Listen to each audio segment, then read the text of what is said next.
আবারও চর্চায় সন্দেশখালী। রমজান মোল্লার বাড়িতে গভীর রাত পর্যন্ত তল্লাশি চালালো এসটিএফ। বাড়ি ছাদ খতিয়ে দেখলেও কিছু উদ্ধার হয়নি বলেই জানা যাচ্ছে। গোপাল দাসের পর আরও তিনজনকে আটক করে এসটিএফ। সঞ্জিত চক্রবর্তী রয়েছেন বসিরহাট থেকে সরাসরি। সঞ্জিত, এসটিএফ তল্লাশি চালালো এবং তল্লাশিতে কি কিছু পাওয়া গেল? কোন মামলার ক্ষেত্রে এই তল্লাশি চালানো হলো, কি জানা যাচ্ছে? দেখো, 2024 সালের লোকসভা প্রাঙ্গণে সন্দেশখালী যে খবরের শিরোনামে এসেছিল, আবার সরকার পরিবর্তন হতেই কিন্তু সেই সন্দেশখালীর অর্থাৎ যে ব্যাটেল গ্রাউন্ড কিন্তু সন্দেশখালীর সেই দ্বীপ অঞ্চল। ইতিমধ্যে জানো তুমি, এসটিএফের তদন্তকারীরা ভোট পরবর্তী হিংসা নিয়ে একাধিকবার আগ্নেয়াস্ত্র থেকে শুরু করে বিভিন্ন জমি দুর্নীতি, একাধিক ঠিকাদার সংস্থা থেকে শুরু করে একাধিক অভিযোগ ছিল। অর্থাৎ সিবিআইয়ের কাছে যেমন অভিযোগ ছিল, সিবিআই দীর্ঘদিন ধরে দামাগালিতে একটি ক্যাম্প করেছিল, পাশাপাশি সেই জায়গায় কিন্তু এসটিএফের কাছেও কিন্তু অভিযোগ যাচ্ছিল, অর্থাৎ পুলিশের কাছে।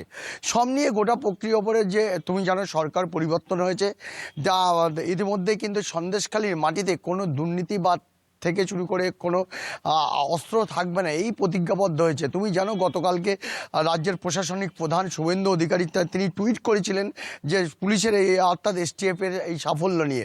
ইতিমধ্যে যেটা জানা গেছে যে মণিপুরে যে বিপুল পরিমাণে অস্ত্র, অর্থাৎ শেখ শাহজাহানের যে ডেরা, অর্থাৎ সেই মণিপুর দ্বীপ অঞ্চল, তার সাগরেদের কাছ দিয়ে পাওয়া অঞ্চল সভাপতি তার পুকুর থেকে, পাশাপাশি শেখ শাহজাহানের যে সরবেরিয়ার আকঞ্জিপাড়া বাড়ি, সেই বাড়ি অসমাপ্ত বাড়ি থেকে যে বিপুল পরিমাণে অস্ত্র ইতিমধ্যে এসটিএফ উদ্ধার করেছে।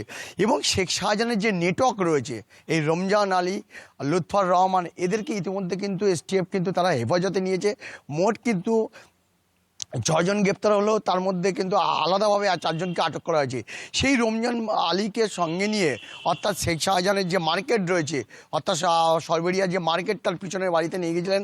তার বাড়ি বিভিন্ন জায়গায়, একদিকে মোটরসাইকেল, তার বাড়ির বিভিন্ন জায়গায় গভীর রাত পর্যন্ত এসটিএফের আধিকারিক, পুলিশ এবং কেন্দ্রীয় বাহিনীকে সঙ্গে নিয়ে তারা কিন্তু তল্লাশি চালিয়েছে। যদি কিছু না পাওয়া গেলেও পরিবারের অন্য অন্য সদস্যরা কিন্তু সবাই কিন্তু সেখান থেকে পালিয়েছে। এখন তদন্তকারীরা মনে করছে সন্দেশখালী লাগাতার এই তারা তল্লাশি চালাবেন বিভিন্ন দ্বীপ অঞ্চলে। গতকালকে মণিপুর থেকে চলে গভীর রাতে সরবেরিয়া আগারাটি, এবং আগামী দিনে যাতে সন্দেশখালীতে কোনো অস্ত্র অর্থাৎ পুরনো কোনো অস্ত্র থাকে সেটাকে উদ্ধার করবেন বলে এমনটা তুমি জানো।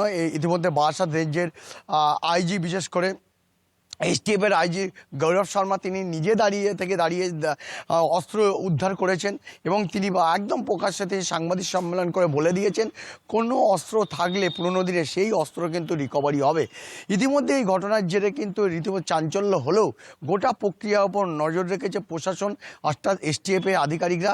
তারা বিভিন্ন সময় তারা কিন্তু তল্লাশি চালাবেন, এবং যে ছবিটা গতকালকে গভীর রাত্রে দেখা গেল, এখনও পর্যন্ত এদেরকে হেফাজতে নিয়ে রবিনের কোনো খোঁজ পাওয়া গেছে?